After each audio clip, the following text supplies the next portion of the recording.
Have you ever seen someone's faith turned into a joke right in front of an entire classroom?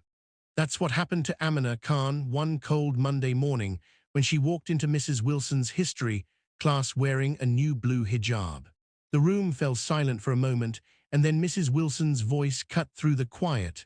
"Oh, Amina, trying to start a new fashion trend," she said with a smirk. The class laughed. Amina froze. Her cheeks burned, but she forced herself to smile. "No, ma'am, it's my hijab. It's part of my faith." Mrs. Wilson waved her hand dismissively. "Faith shouldn't make you hide your hair, dear. You're in America now. We are free here." The words felt like knives. Liam, sitting in the back, looked away, too afraid to speak. Amina swallowed her pain and sat down, pretending the laughter didn't crush her, but inside something broke. When the class ended, Amina walked out quickly, tears hidden under her scarf. She prayed silently for strength, for patience, for peace in a place that didn't seem to want her. Meanwhile, Mrs. Wilson joked about cultural costumes with another teacher in the hallway, unaware that the next 24 hours would change her life forever. That night, Amina couldn't sleep. Her mother told her, "Allah sees everything, my dear. The world may mock you, but truth always reveals itself." Amina nodded, holding her scarf tightly, not knowing how true those words would soon become. Before the story continues, take a deep breath. If your heart believes that faith deserves respect, hit that subscribe button and stand with voices like Amina's. Because what happens next, no one in that school could have imagined. The next morning started like any other day, but something felt uneasy at Lincoln High School. The sky was heavy with dark clouds, and thunder rumbled far away. Amina Khan walked into class quietly, avoiding eye contact with Mrs. Wilson. She still felt the sting of yesterday's humiliation. The whispers, the laughter, they hadn't faded. But Mrs. Wilson didn't look as confident today. She seemed restless, glancing at her watch again and again. When the bell rang, she started teaching, her voice slightly shaky. "All right, class, open your history books to page 93, she said.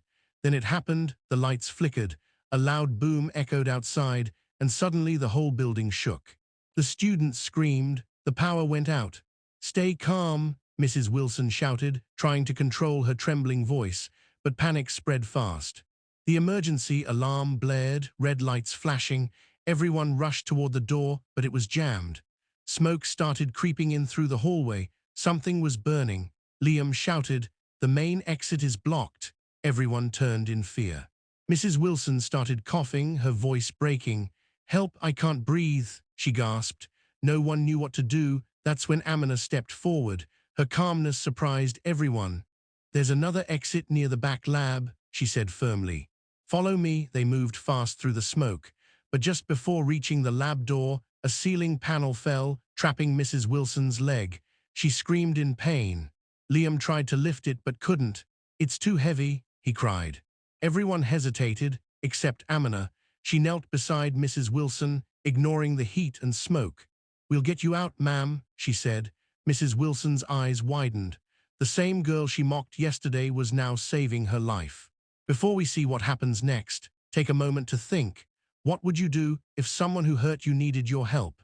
If you believe kindness wins over hate, subscribe now and stay with Amina's story. Because the next chapter will show what true humanity looks like. The hallway filled with thick, black smoke, and every second felt heavier than the last. Amina Khan coughed hard, but refused to leave Mrs. Wilson behind. The teacher's leg was pinned under a metal beam, and the fire was spreading fast. "Amina, go, save yourself," Mrs. Wilson cried, but Amina shook her head. "No, ma'am, I can't leave you. We'll get through this together." Liam ran to find something to use as leverage. He returned with a broken chair.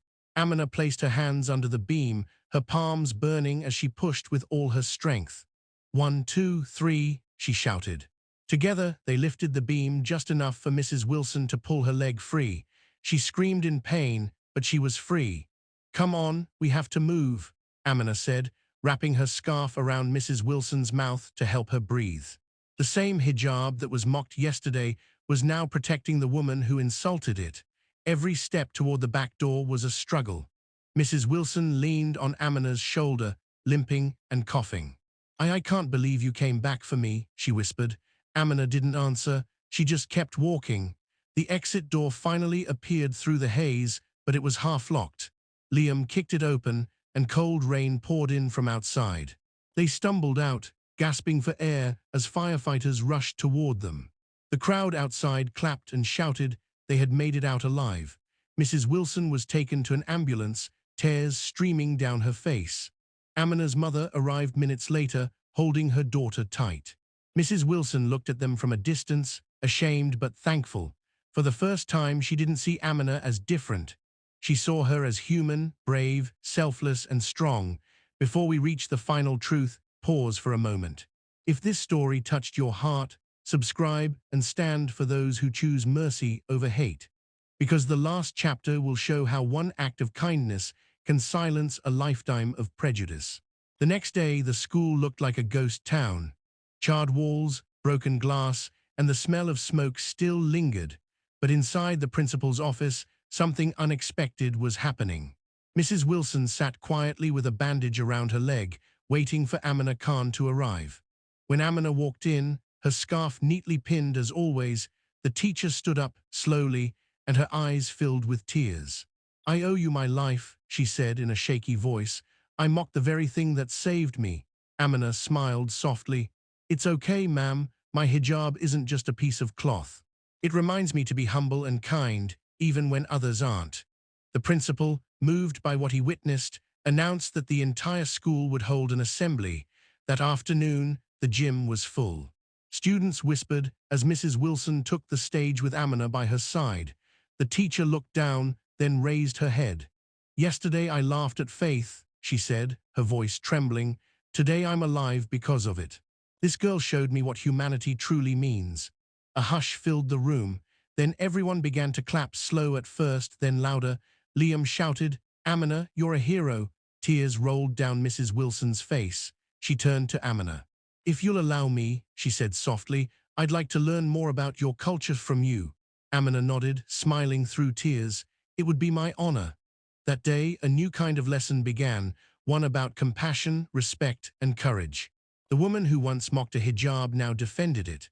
The girl who once felt invisible had changed hearts without shouting a word.